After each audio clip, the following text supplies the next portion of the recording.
Boa noite, eu sou Maria Alvani, fundadora e idealizadora da Associação Centro de Referência Raio de Sol, hoje certificada como Ponto de Cultura Raio de Sol. Um espaço que nasce com a missão de levar informação, acolhimento, apoio e transformação social por meio da cultura, da educação e do conhecimento. Hoje eu estou com uma blusa laranjada, uma saia verde, com os detalhes branco, tenho os cabelos brancos e longos.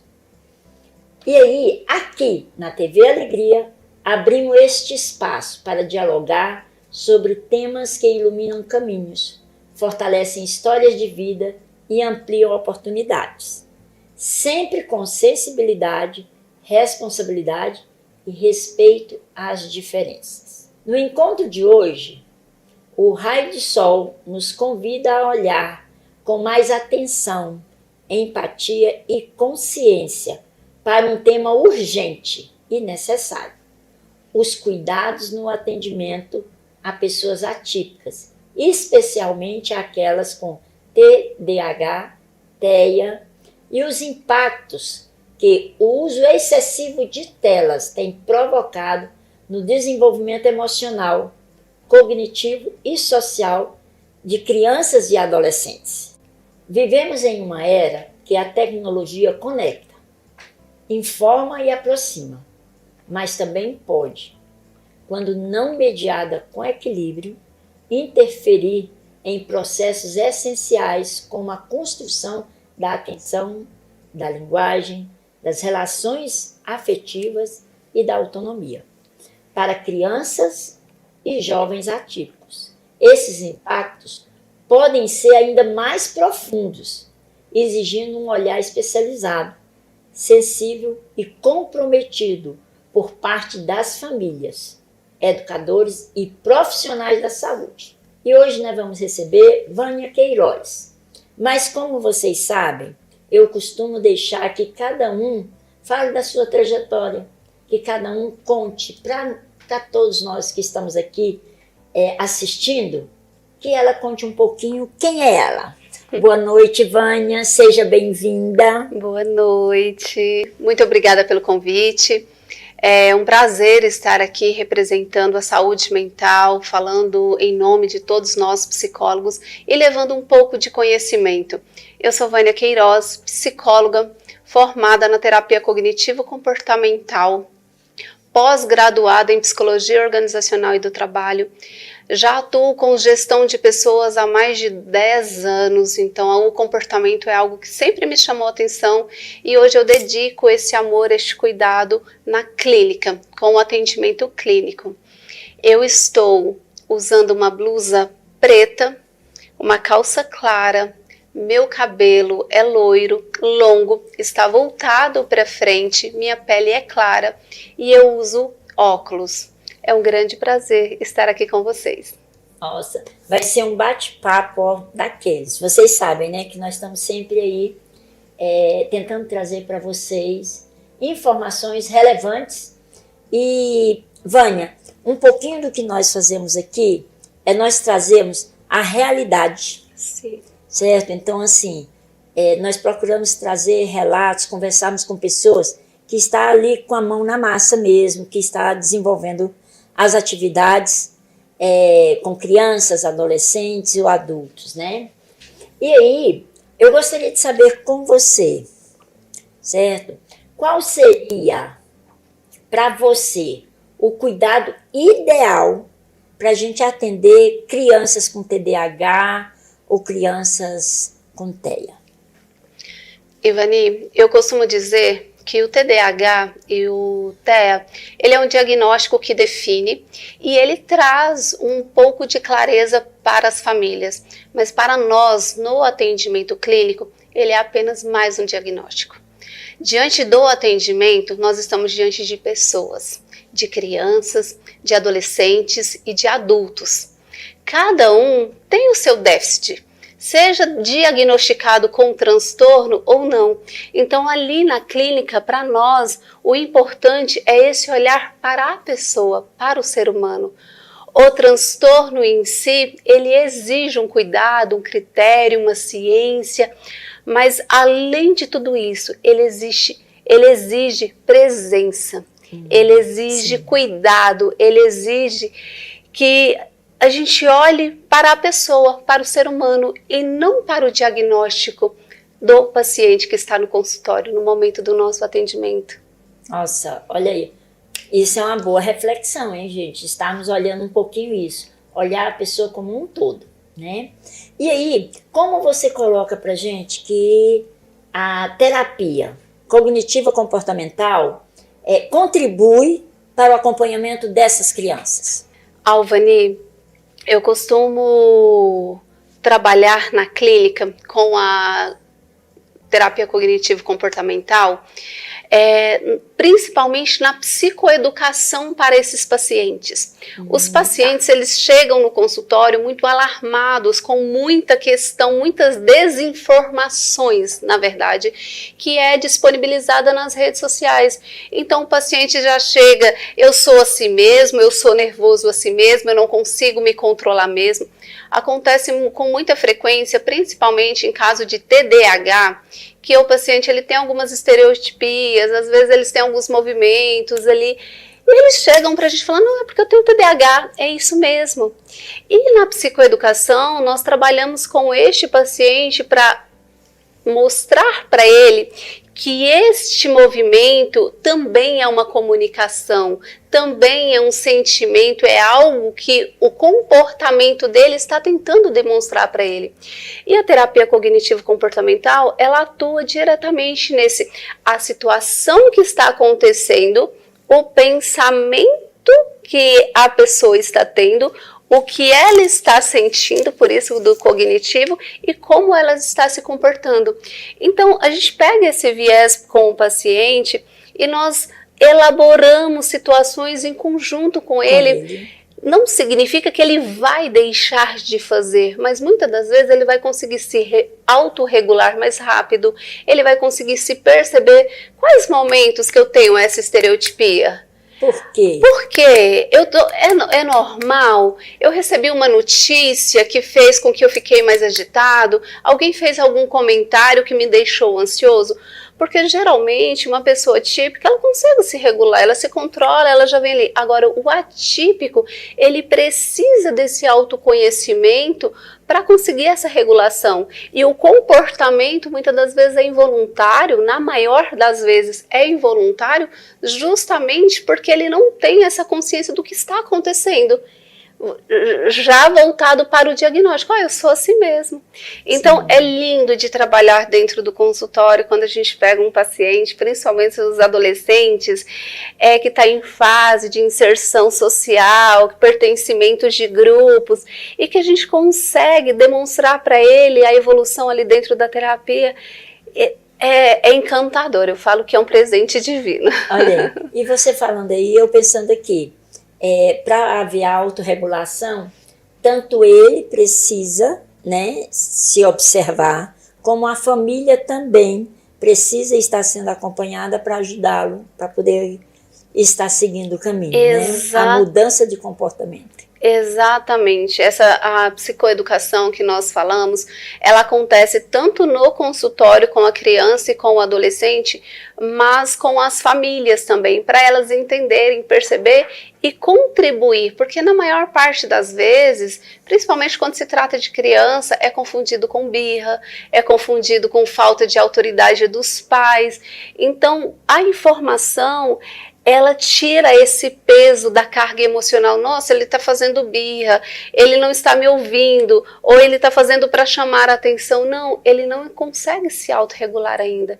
Então, a família que entende, que acolhe e que direciona essa emoção, esse comportamento, a criança vai ter um sucesso muito mais rápido do que os outros que a família não acolhe. Sim, você está falando aí, eu estou pensando aqui.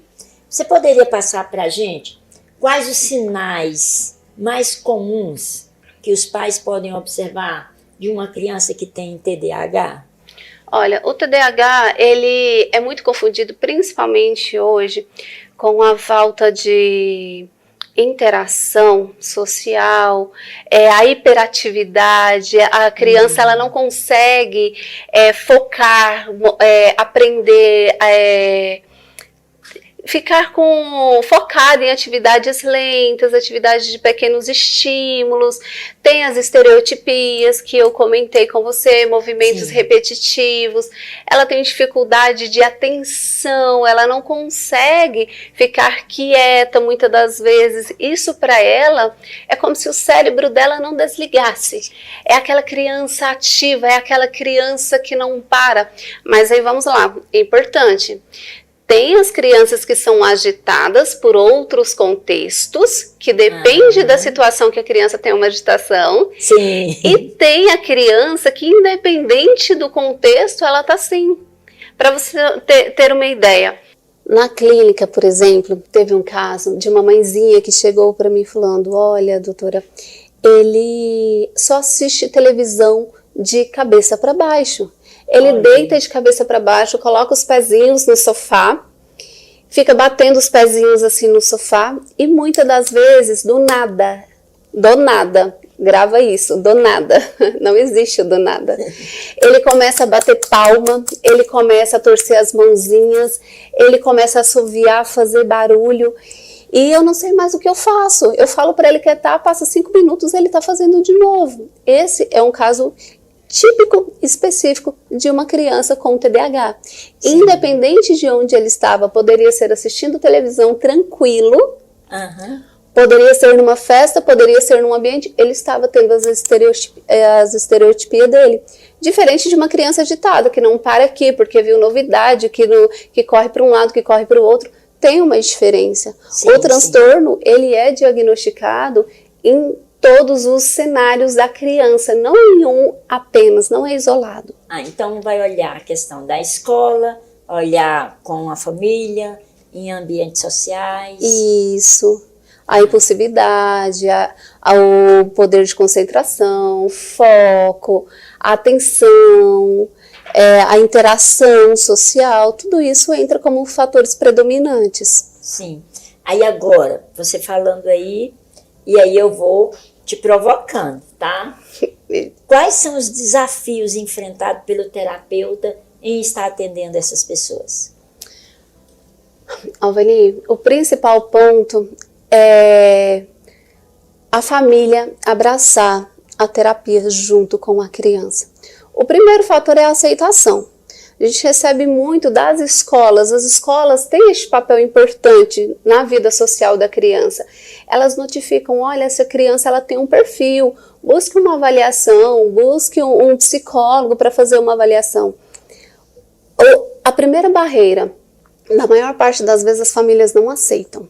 Quando aceitam, que a gente começa a fazer esse trabalho, que a gente faz a anamnese da criança, a gente começa a fazer uma avaliação com a criança ou com o adolescente, a gente precisa dos pais, a gente fala dos pais, mas do responsável, que convive ali, que eles entre e também participe deste mundo da criança, porque não existe criança e adolescente sem a interação familiar, ela está dentro de um contexto, e na maior parte das vezes este contexto, ele é reforçador para o desenvolvimento deste transtorno para crianças, se não acolhido. E nem sempre é tão simples, né? E nem sempre é tão simples. Aí agora, você falou que você trabalhou com gestão, né? E esse trabalho que você teve com gestão impacta atualmente na sua atividade na clínica? Ou está... Impacta não na clínica com crianças e adolescentes, mas de pessoas adultas. Porque quando o adulto vem, eu tenho vivência do que ele experiencia. E geralmente, para um adulto chegar para procurar um atendimento psicológico, não é em busca de uma psicoeducação, de um autoconhecimento, é muito raro isso acontecer. Geralmente, ele já está no adoecimento. E para um adulto chegar adoecido, na maior parte das vezes, está envolto ali uma vida profissional, às vezes mal resolvida, às vezes uma vivência muito estressante, de alta cobrança, de entrega de resultados que essa pessoa se exige, a sociedade obriga. Acontece isso. Muito. Então, quando ele chega, além da ciência, eu tenho conhecimento da vivência também, então isso se torna mais fácil também para eu trazer essa pessoa para a realidade daquilo que é importante para ela. Porque a sociedade, ela nos impõe uma carreira, ela nos impõe um sucesso, ela nos impõe algumas verdades que talvez é verdade para o outro, e não é o sucesso que eu quero.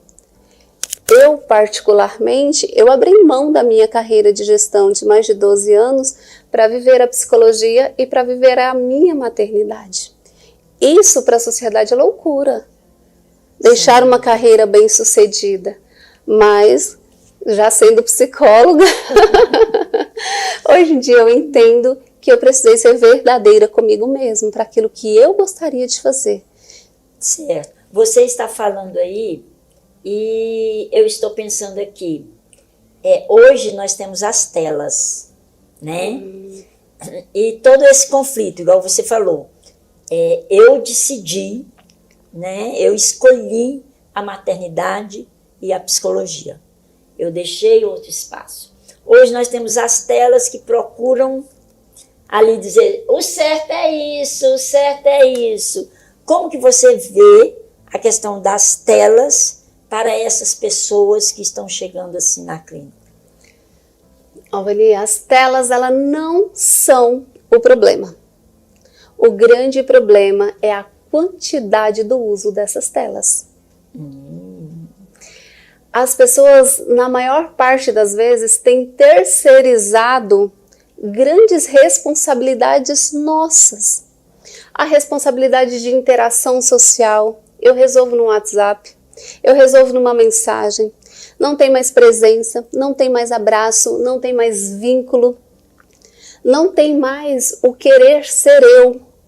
É o filtro que resolve aquela questão, é uma justificativa, é uma mensagem bonitinha que resolve o não eu ir até você te dar um abraço. E agora eu vou questionar, vou pegar um principal ponto.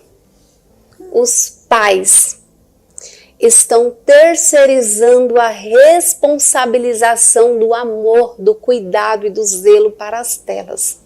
Eu resolvo a questão do meu filho não ficar correndo, não ficar brincando, não ficar se machucando aqui, não ficar me perturbando, deixar eu fazer as coisas que eu preciso fazer. Eu terceirizo ele para a tela. Só que a tela, eu costumo dizer que ela é como se fosse uma bomba. Ela está ali, 10, 9, 8, 7. Você olha para sua criança, está tudo lindo. Está assistindo desenho ali, que muitos pais, na maioria das vezes, nem sabem o que a criança está assistindo. E a influência do desenho. E a influência do desenho, o que aquilo conota. Isso, a gente falando do que está trabalhando nessa criança, a gente não entrou ainda no cognitivo, no desenvolvimento, na ansiedade, na produção barata de dopamina. E quando nós falamos de uma criança com TEA, com TDAH, já fazendo um adendo aqui, essas crianças, ela tem dificuldade de produzir isso naturalmente. Ela precisa de mais estímulo. Porque qual é o sentido de uma criança que não consegue focar, chegar aqui comigo na terapia e eu pegar bloquinhos de madeira para estimular ela? Se ela tem, sem limites em casa, músicas, vibrações, cores, altos estímulos. Então isso prejudica até no processo terapêutico da criança. Ah, doutora, então é proibido? Não, não é proibido. Você pode deixar que a criança assista, mas desde que você esteja presente, desde que você saiba que seu filho esteja assistindo, desde que tenha tempo estipulado. Criança com TDAH e com TEA também é uma criança. Ela não é somente o diagnóstico, ela precisa de limites, ela precisa de responsabilidade e ela precisa saber que tem alguém que coloca, impõe segurança para ela. Porque para gerar segurança em uma criança, ela precisa de limites. Se ela não tem, ela é uma criança insegura. Olha, a conversa está boa, mas olha, nós vamos para um breve intervalo e voltamos já já.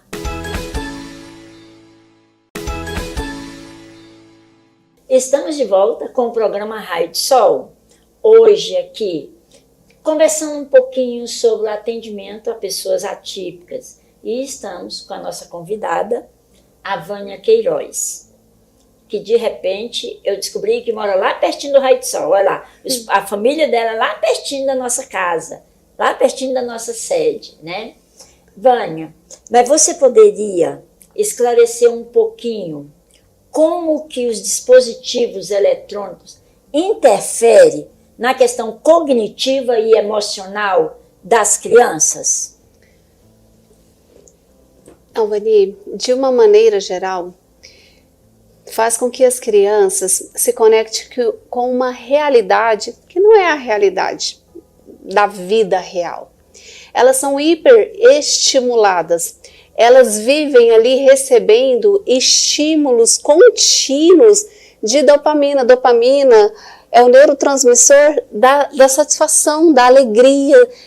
Ela se sente bem o tempo todo assistindo a telas. Ela não tem que interagir, ela não tem que ter um gasto de energia. O cérebro ele fica praticamente no modo passivo, recebendo as informações. E no modo passivo, sem gastar energia e sendo hiperestimuladas. É como se ela estivesse o tempo todo ali recebendo doses e doses de prazer. Como se a criança estivesse o tempo todo comendo um pedaço de um bolo de chocolate bem gostoso. Sim. Isso causa prazer, mas causa prejuízos também. O bolo de chocolate, ele faz com que a criança seja hiperestimulado pelo açúcar, faz com que a criança queira mais e mais porque é saboroso, pode levar a criança a uma obesidade e não diferente do uso das telas. Faz exatamente isso. A vida da criança que está imergida no uso excessivo das redes, de telas, de celular, de videogames, de televisão, tablets e afins, ela começa a achar a vida real dela sem graça.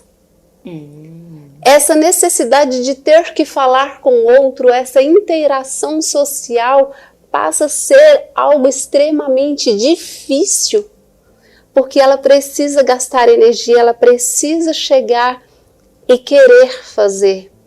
Mas dentro da tela é super simples. Ela não precisa interagir. Lembra da analogia que eu fiz do bolo de chocolate? Ela está mandando um kkk ali, ela está mandando um risos, ela está assistindo tranquila, sem necessidade.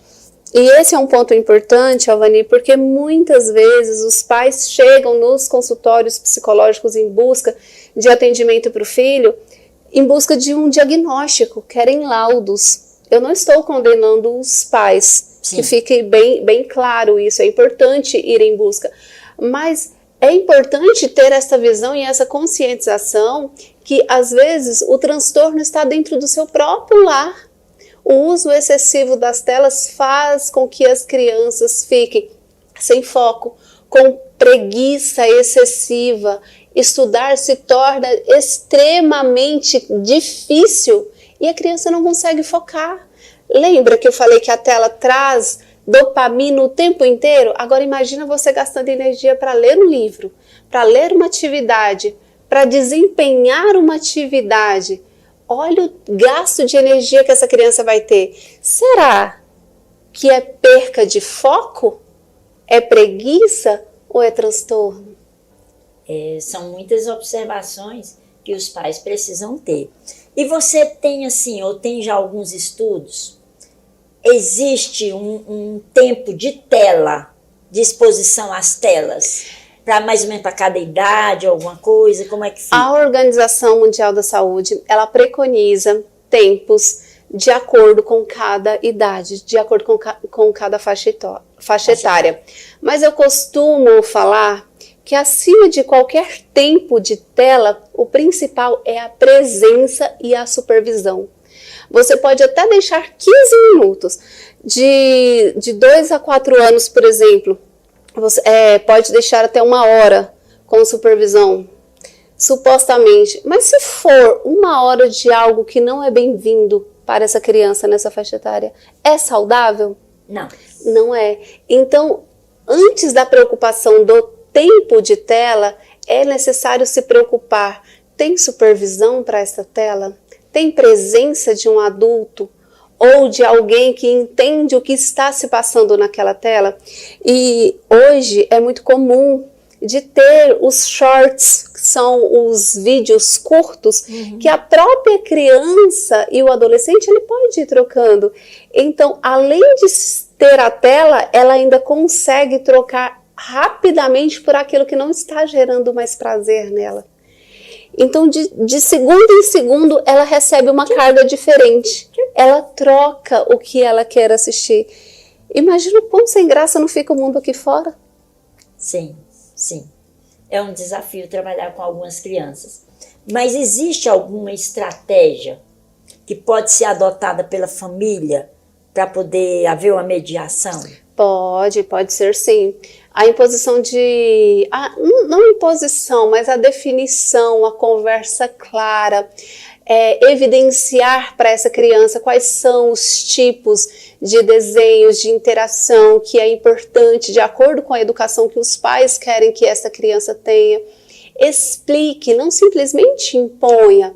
Evidencie, olha, eu não quero que você assista esses shorts, esses vídeos curtos, porque ele vicia, e Alvani vicia tão quanto o entorpecente. O entorpecente, você ainda consegue ver aquele entorpecente e o adulto fazendo uso, vou falar do adulto. Sim. Mas a tela é algo invisível que está viciando o cérebro da criança e ela vai ter efeitos colaterais como se fosse um dependente químico.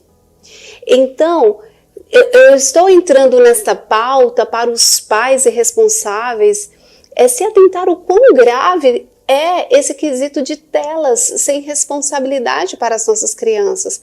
Você pode sim deixar o seu filho assistir, estipule um tempo, mas estipule também interação social, esteja presente, brinque com seu filho, estipule atividades rotineiras do lar mesmo. Isso ajuda e faz com que o seu filho também desenvolva autonomia, autoconhecimento e autorreflexão. Poxa, se eu levantar e eu não organizar isso daqui primeiro, não fazer a minha tarefinha primeiro, não tomar o café da manhã na mesa sem o uso do celular, eu não posso ir para a tela. Então você vai trazendo uma conscientização. Por que você pode ou não pode assistir determinado filme? Senta, conversa com ele. Eu costumo usar muito o exemplo prático. Como eu te disse, a vivência faz muita diferença. Além de psicóloga, eu tenho uma criança também de 3 aninhos de idade. E ele senta na mesa hoje em dia com 3 anos e ele fala, mamãe, na mesa não pode celular. Às vezes um paciente manda alguma coisa ali, alguém mandou alguma coisa e fala, nossa, eu tenho que responder. Ele olha para mim, mamãe, não pode celular na mesa. Ele já sabe que não pode. Ah, é sempre que vai dar certo? Não, mas já está regido que ali não pode. Sim, sim. O desenho, mamãe, eu não posso assistir tal desenho, eu posso assistir esse? Ele já sabe que tem. Que alguns podem. Que alguns podem, outros não podem. Mas não é simplesmente não pode. Esse daqui você não pode porque ele tem violência. Esse daqui ensina coisa ruim. E cada criança, cada adolescente, você vai conversar de acordo com o perfil. Mas como fazer para o adolescente que já tem o seu próprio celular? É isso que eu ia... Você já pode ir, porque assim... precisa de uma supervisão da família, precisa de uma mudança de mentalidade dos pais.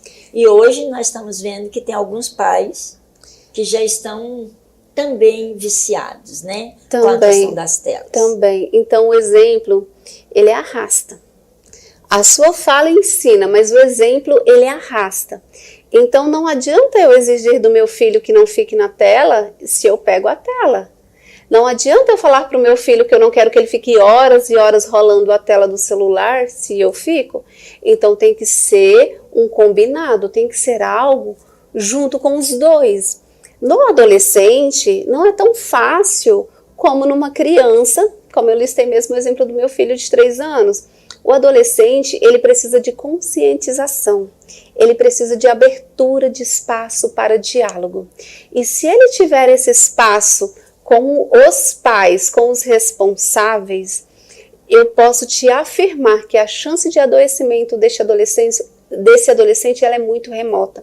Na maior parte das vezes, eu vou falar da minha experiência clínica, na maior parte das vezes que o adolescente adentrou o meu consultório com algum transtorno, com autoextermínio, com crises de depressão, pânico ou algo nesse sentido, o principal viés era falta de espaço, falta de acolhimento dentro do ambiente familiar.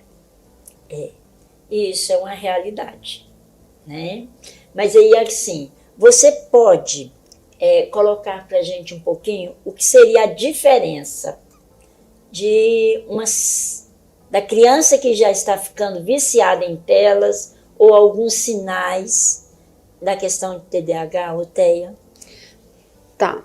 A criança uma criança típica, que ela não tem o diagnóstico ali, ela não tem um transtorno, são fatores simples como irritabilidade, dificuldade de interação social.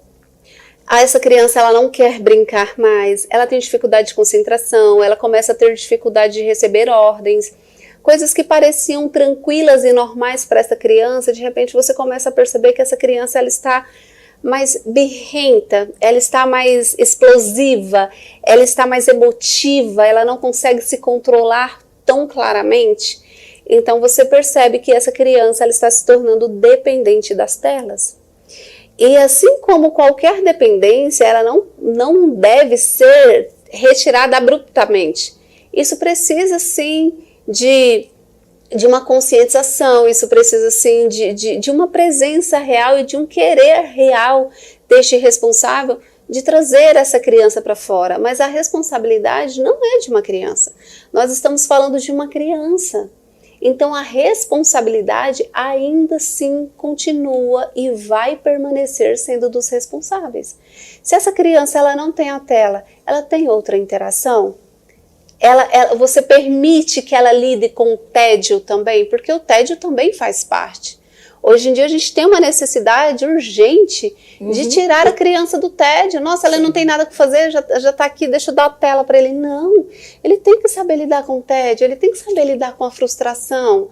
E de repente, quando você começa a trabalhar isso com a criança e os pais notam isso, ele percebe que a criança achou um brinquedo ali, ela consegue perceber que a criança começou a rodar o caminhãozinho de novo que não rodava, ele consegue perceber que ele começa a utilizar o mundo da imaginação com o bonequinho que ele tinha, e a tela tira totalmente isso da criança. Você estava falando e eu estou aqui pensando, nós, pelo menos eu fiz isso, né?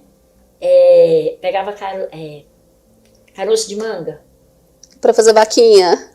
Eu fazia a bonequinha. Lá limpar, chupar e limpar até para poder brincar com isso, né?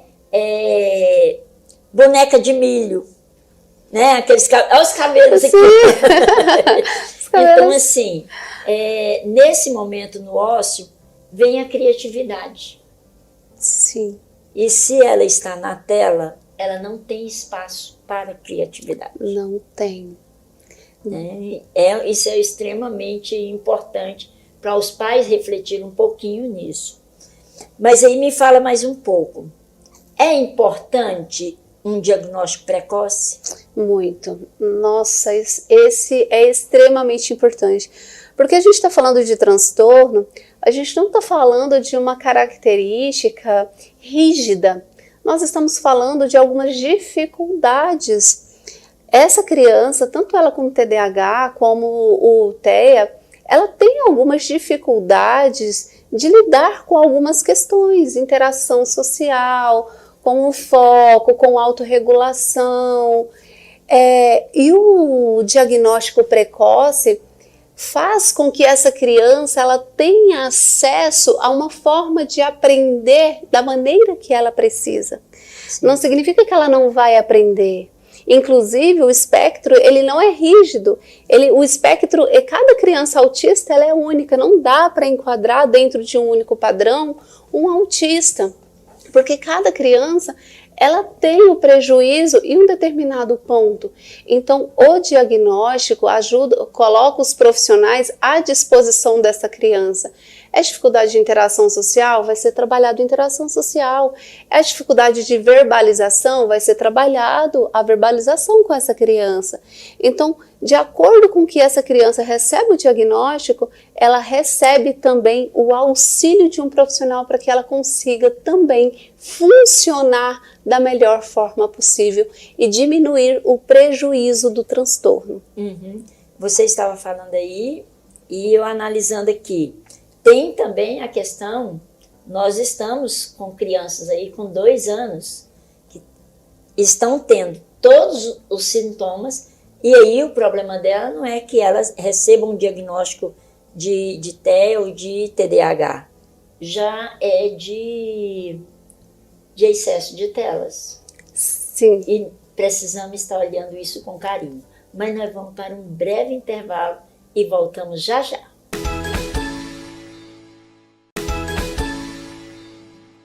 Estamos de volta com o programa Raio de Sol e hoje a Vânia está aqui nos trazendo uma reflexão muito pertinente, as telas. Então, Vânia, existe uma relação entre a questão do diagnóstico e o estilo de vida atual, incluindo a questão da tecnologia. Como é que você está vendo isso no consultório? Tem sim eu diria que até uma confusão, com uma necessidade de buscar ajuda psicológica para as crianças e adolescentes no intuito de encontrar um diagnóstico, que seja de TDAH, que seja de autismo também, devido à dificuldade de concentração da criança, dificuldade de aprendizagem, dificuldade de foco, um excesso de timidez, uma dificuldade de se relacionar com o outro também, que são pautas, muitas das vezes, confundidos também com os transtornos em si. E esse uso excessivo das telas faz com que a criança tenha este prejuízo. Então, existe sim um trabalho na clínica, no processo terapêutico, em conjunto com a família, para fazer toda uma avaliação do contexto dessa criança e deste adolescente. Ao ser retirado a tela, ao fazer uma psicoeducação, ao trabalhar em conjunto com os pais, uma terapia que aborda esse incentivo, essa mudança de comportamento na criança e no adolescente, nós estamos tendo ganho? Ou de fato esta criança, mesmo retirando aquele uso excessivo da tela, porque assim, anda muito em conjunto, Alvani, o uso excessivo das telas, a dificuldade de dormir o tempo necessário para o desenvolvimento cognitivo dessa criança.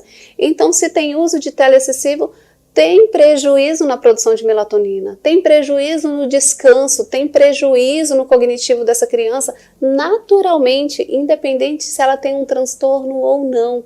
Consequentemente, uma criança que já está irritada, que dorme mal, que não se concentra, que não consegue interagir, ela também vai se alimentar mal. Começa, em muitos casos, até a seletividade de escolher certos tipos de alimento que é mais fácil de engolir, que é mais fácil de comer, porque não pode atrapalhar eu assistindo tela, que eu quero algo mais prático, mais fácil. Então, uma criança que ela não está atendendo nenhum requisito cognitivo, biológico, fisiológico, ela tem chance de ser confundida com algum transtorno? Sim. Sim, tem. Então, esse é um limiar bem tênue que nós da psicologia, nós estamos atentos. Muitos chegam, tá com transtorno, é déficit, a escola falou que meu filho não consegue concentrar. Você pode ter tranquilidade que um profissional capacitado vai avaliar se de fato é um transtorno ou se são condições do ambiente que está condicionando essa criança a estar funcionando com estes prejuízos. Se a gente muda o ambiente dessa criança e os prejuízos permanecem, possivelmente a gente vai avaliar sim possibilidade de transtorno, mas isso muitas vezes não precisa sequer chegar ao consultório. Os pais podem estar alertas e fazer já essa avaliação, esse ambiente e regular esse ambiente para a criança.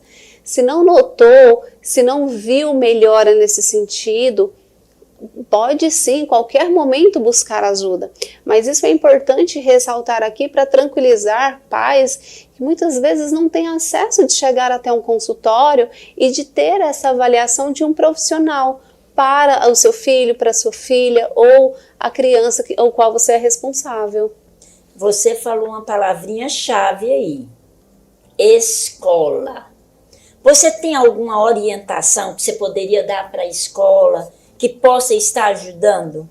Olha, as escolas, eu noto que elas são assim parceiríssimas de nós profissionais psicólogos, porque muitas demandas chegam até nós profissionais através de solicitação da escola. Então a escola ela está atenta, ela é ambientada para observar o comportamento dessa criança, para observar o comportamento desse adolescente, e na maior parte das vezes, estes pais, como nós comentamos inicialmente, eles não querem aceitar que essa criança precisa deste auxílio. Então, as escolas solicitam essa avaliação, ou mau comportamento, ou dificuldade de prestar atenção, eles sempre fazem essa orientação. E um ponto importante também que eu noto que as escolas fazem muito também é passar a atividade para casa. E há um reforço muito grande e uma luta diária das escolas quando eles passam as atividades de pedir que os pais ajudem os filhos a desenvolver aquela atividade.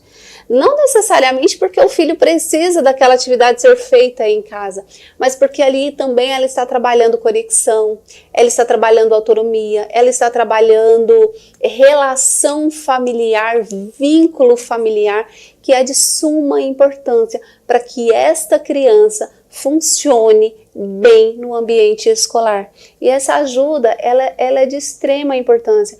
Então, assim, as escolas, tanto municipais, estaduais, particulares, eu vejo que elas têm um trabalho, um papel importantíssimo e elas são bem atuantes com relação a isso.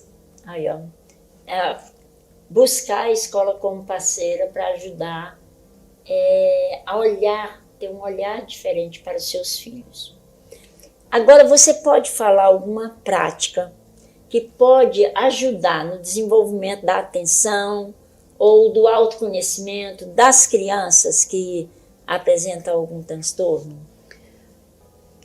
Autonomia, criatividade, brincadeiras de incentivo, que faz com que essa criança estimule o cognitivo, estimule o agir, porque o comportamento dessas crianças, muitas vezes, ele se comunica conosco e com os seus familiares através do brincar.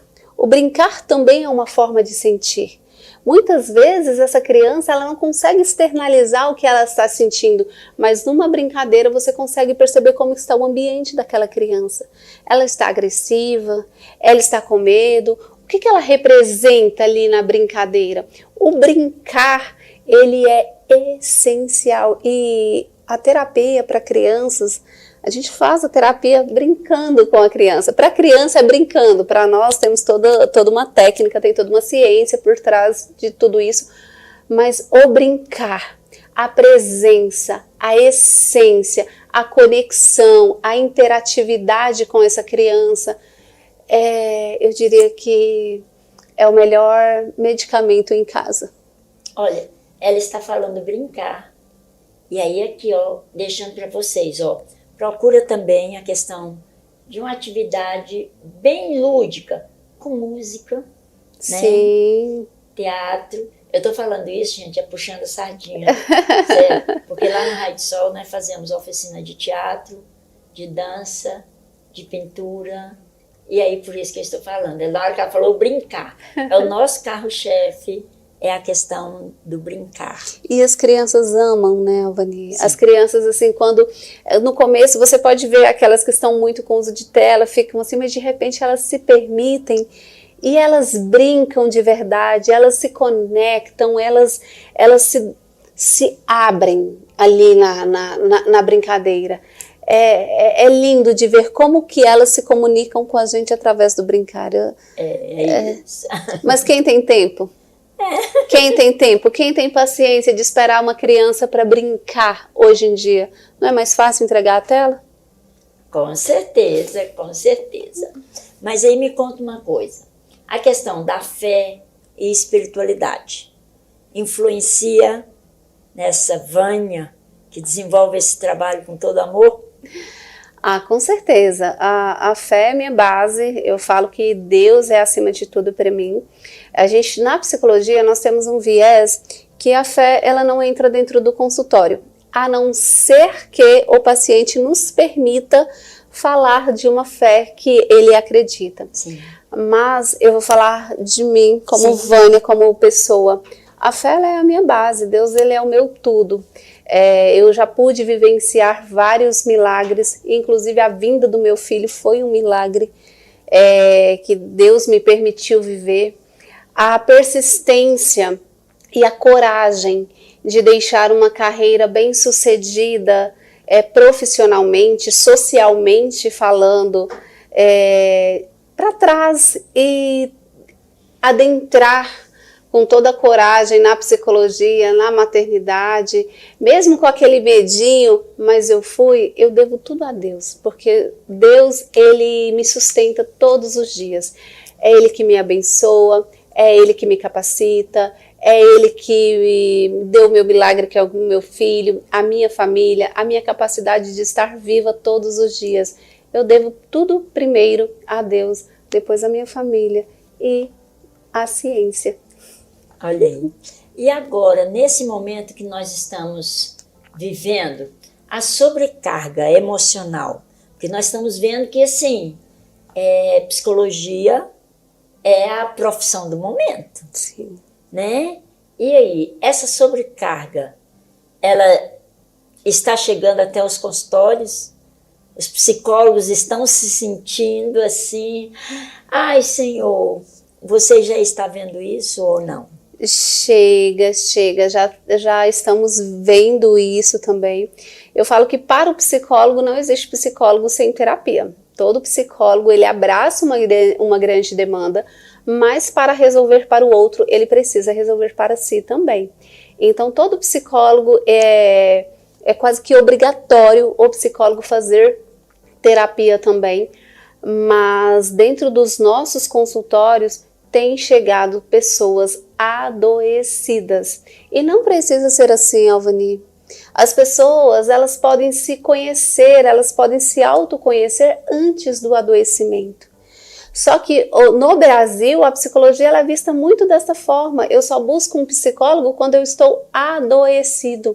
E o autoconhecimento, ele vem antes do adoecimento, porque se eu me percebo, se eu me conheço, se eu sei exatamente o caminho que eu quero trilhar, talvez o caminho que eu estou trilhando é aquele que vai me levar para o adoecimento.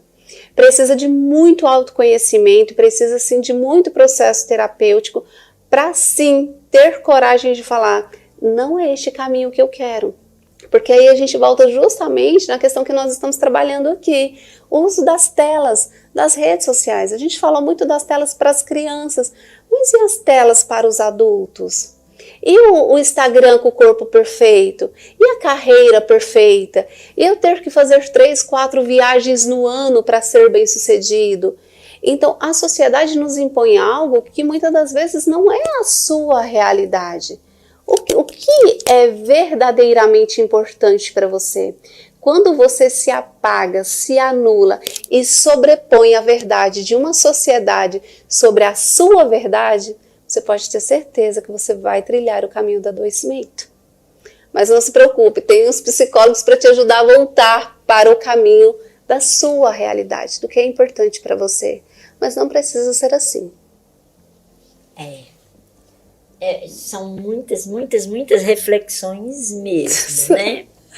E aí você já deu, aí, procure, mesmo você sendo um profissional, procure ajuda. Sim. Esse é o ponto. Não espere adoecer para poder você buscar ajuda, né? Mas aí, você tem um caso de sucesso que você poderia nos relatar? De criança, adolescente ou adulto? Pode ser adolescente. De adolescente? Eu vou relatar de uma adolescente, era paciente, era inclusive até um trabalho social que eu fazia em uma clínica.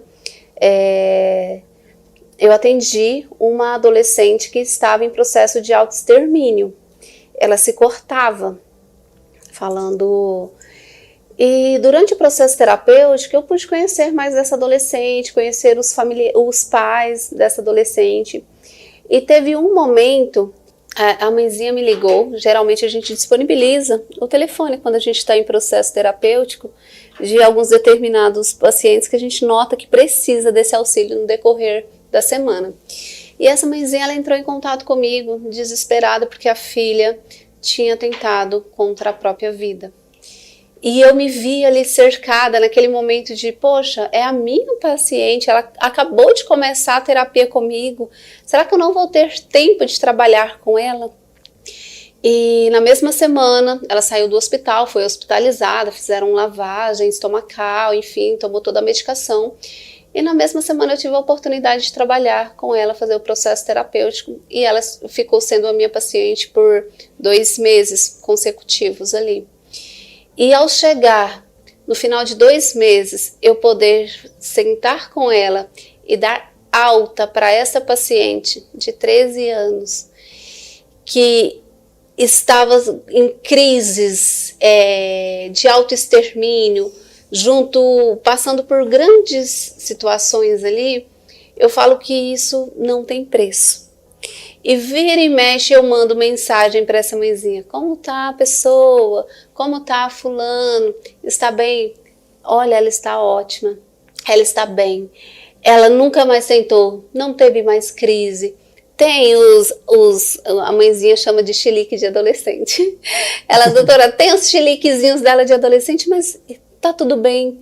A gente trabalhou de uma maneira tão integrada. Essa mãe, ela vestiu tanto a camisa, ela estava tão presente ali junto com essa filha, que a gente conseguiu criar um ambiente, condicionar isso ali para essa adolescente, para essa família, que essa adolescente, ela entendeu como que ela funcionava. E a mãe entendeu como que ela funcionava para acolher, principalmente nos momentos que ela tinha ali, que precisava desse acolhimento. Essa adolescente, ela se sentia extremamente sozinha e invalidada dentro de casa. Ela se sentia, por mais que tivesse uma mãe que aparentemente era bastante amorosa, essa adolescente, ela não se via acompanhada. Ela se sentia extremamente sozinha e as crises dela eram delineadas de eu estou sozinha no mundo, eu não tenho ninguém, eu não me sinto, eu não tenho espaço, eu não tenho acolhimento, todo mundo me julga, todo mundo faz algo comigo nesse sentido. E a partir do momento que nós trabalhamos isso em conjunto, e claro, com todos os processos, enfim, essa adolescente, eu pude dar alta para ela. E vira e mexe eu entro em contato para ver se está tudo bem. E a mãezinha dela fala, olha, tá excelente. Então eu falo assim, que quem tem oportunidade precisa. E eu não falo que foi uma família. Foi uma vida pela frente, foi uma jovem, uma criança, porque para mim 13, 14 anos é uma criança. Sim. A gente trabalha com uma pessoa, mas a gente impacta muitas vidas. É a vida de uma mãe, é a vida de um pai, é a vida dos familiares, são a vida dos colegas na escola, é toda uma interação. Um contexto. É todo um contexto. Então a gente, literalmente, a gente ajuda a salvar vidas e isso é magnífico. Tá, mas Vânia, nós já estamos quase encerrando. Que mensagem você deixa para quem está nos assistindo? Eu gostaria de ressaltar uma frase que eu gosto bastante. Faça a coisa mais corajosa que você pode fazer como ser humano. Peça ajuda, se precisar. Porque você sabe que vai ter alguém para te ajudar. Seja como mãe, seja como profissional, seja como apoio em ambientes sociais, como a Alvani mesmo falou que tem, ou o raio de sol que oferece. Mas peça ajuda. Não se permita viver sozinha sem receber ajuda. Pedir ajuda é a coisa mais corajosa que um ser humano pode fazer. Aí, então deixa aí as suas redes sociais. Minhas redes sociais é Vânia.Queiroz. O WhatsApp é 629-8477-9894. Então, contatos tanto pelo Instagram como pelo WhatsApp também. Então, olha aí, gente. Precisando, então, está aqui entrando em contato com a Vânia. Você está atendendo aonde? Eu atendo online e atualmente eu estou focada no online, mas faço presencial também. No setor oeste. Então, aí vocês podem combinar. Quem precisar, quem simpatizar, e você vê que seu coração se abriu, está ouvindo essa profissional falando do tanto que ela tem cuidado, do que ela faz com o outro. Você pode entrar em contato com ela e você combina como que vocês vão prosseguir essa caminhada. E aí vocês viram, né, o programa Raio de Sol de hoje, que nos convida a refletir sobre o cuidado com o outro e em sua forma mais profunda, aquela que exige escuta, sensibilidade e responsabilidade. E ao longo deste episódio, compreendemos que atender a família e pessoas atípicas com TDAH vai além de uma técnica e de um diagnóstico. É um compromisso com a singularidade de cada história, com respeito ao tempo de cada desenvolvimento e com a construção de caminhos que fortaleçam o equilíbrio emocional, cognitivo e social da criança e do adolescente. Também fomos provocados, né, a todo momento a pensar sobre os impactos das telas em nossas vidas. Em um mundo cada vez mais acelerado e conectado, aprendemos que o excesso pode silenciar o essencial, o olhar, o vínculo, o brincar, a presença. E, para as crianças e adolescentes, especialmente os atípicos, esse cuidado precisa ser ainda mais atento e intencional. Nossa convidada, Vânia Queiroz, nos trouxe não apenas um conhecimento técnico, mas uma visão integradora do que une a ciência, a experiência e o propósito. Sua fala nos lembra que cuidar é um ato de envolver mentalmente, emocionalmente e também com os valores da sua família. E que, quando há dedicação e consciência, é possível transformar a realidade e promover o desenvolvimento com mais leveza e humanidade. E fica então uma reflexão. Como temos cuidado daqueles que estão ao nosso redor? Estamos realmente presentes? Estamos atentos às necessidades que muitas vezes não são ditas, mas sentidas? Que possamos sair daqui mais conscientes, mais empáticos e mais comprometidos com o desenvolvimento saudável das nossas famílias, dos nossos familiares. E Vânia, muito, muito, muito obrigada por essa magnífica, entrevista. Que Deus possa estar te iluminando. Amém. E te abrindo os caminhos. Amém. Como Ele está fazendo. E aqui o programa Raio de Sol, junto com a TV Alegria, Estamos aqui abertos a todos vocês. Podem estar aí nos seguindo nas redes sociais, @PC Raio de Sol, ou @Alvani_Lavô e @TV Alegria Oficial. E uma boa noite para todos nós.